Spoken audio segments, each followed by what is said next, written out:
Dakar, une bande de terre triangulaire qui s'échappe du continent et s'enfonce dans l'océan Atlantique.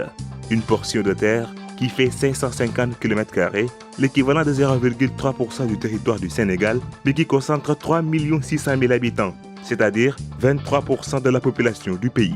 La presqu'île détient de la même manière l'écrasante majorité des industries du Sénégal et de l'activité économique.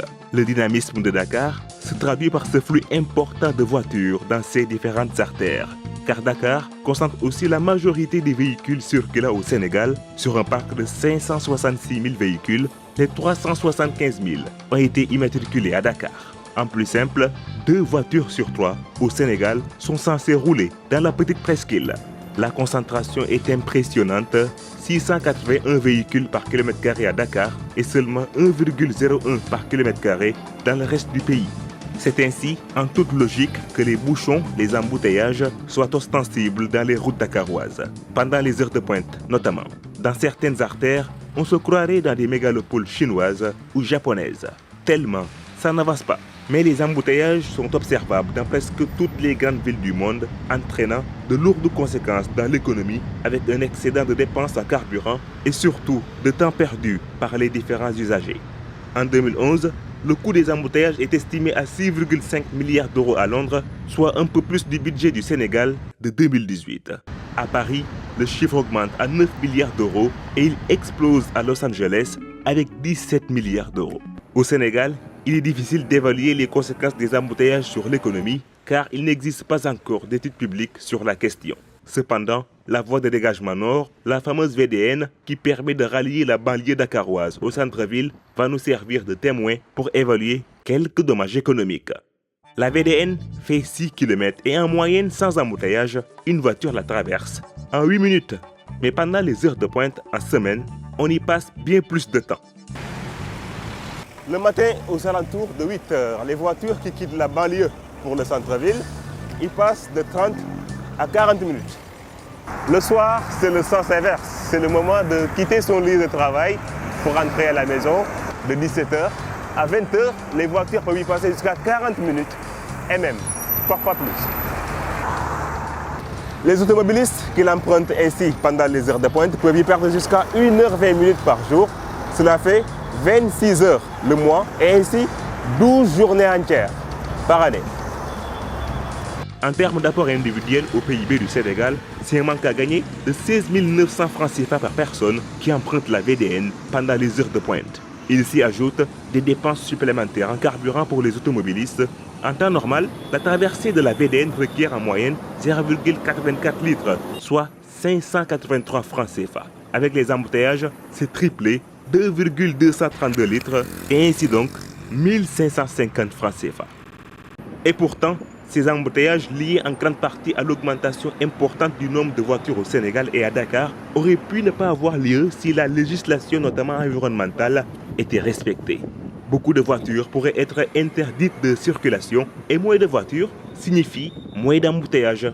Et puni d'une amende de 1 million à 2 millions francs CFA et d'une peine d'emprisonnement de 6 mois à 1 an, de l'une de ces peines seulement, toute personne ayant altéré la qualité de l'air en contrevenant aux dispositions correspondantes de la précédente loi.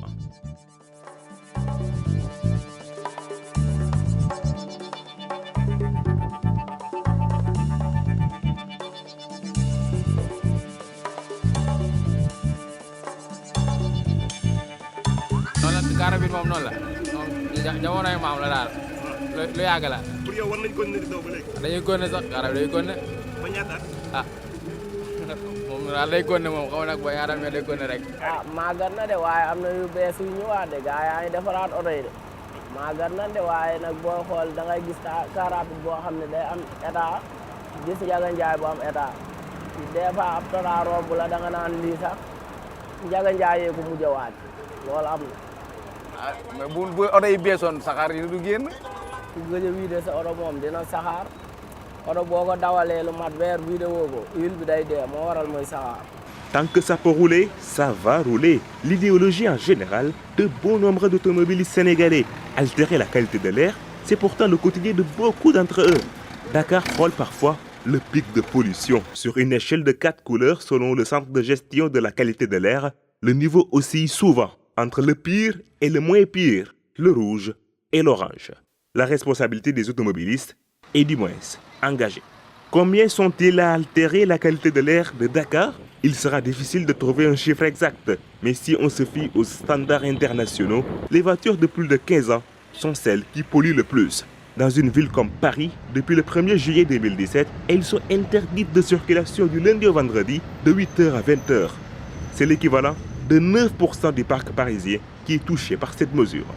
Au Sénégal, le parc automobile est vieux, 20 ans de moyenne d'âge, au moment où il n'est que de 9 ans en France. Au moins 218 670 voitures sur 566 883, soit 38,57% ont plus de 15 ans et deviennent trop polluantes.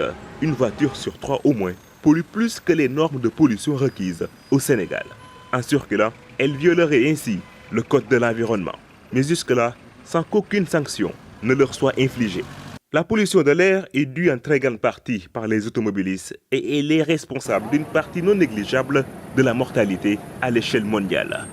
En France, par exemple, elle cause 9% des décès, soit environ 48 000 morts, selon Santé publique France. La France, où les voitures polluent 2 fois moins qu'au Sénégal et où l'espérance de vie est plus élevée de 16 ans par rapport au pays de la Teranga, où malheureusement les statistiques sur la mortalité liée à la pollution automobile ne sont pas disponibles, voire inexistantes. Mais si c'est à ce point critique en France, c'est bien évidemment pire au Sénégal. Sans mesures coercitives et punitives, la situation va empirer. D'ici 2030, le nombre de voitures circulant au Sénégal pourrait presque doubler et dépasser le million. Dakar pourrait se retrouver avec plus de 600 000 voitures. Les embouteillages vont s'empirer sur la VDN et sur les autres axes principaux de la presqu'île. La pollution de l'air, elle, va monter crescendo si des mesures drastiques sur les vieilles voitures et celles polluantes ne sont pas prises. Et pourquoi ne pas rêver de voitures électriques à Dakar? Ces voitures qui ne polluent presque pas du tout? Il faudra accomplir des pas de géant tout de même, car en 2016, elles n'étaient que de 34 au total sur l'étendue du territoire, soit 0,006% du parc automobile.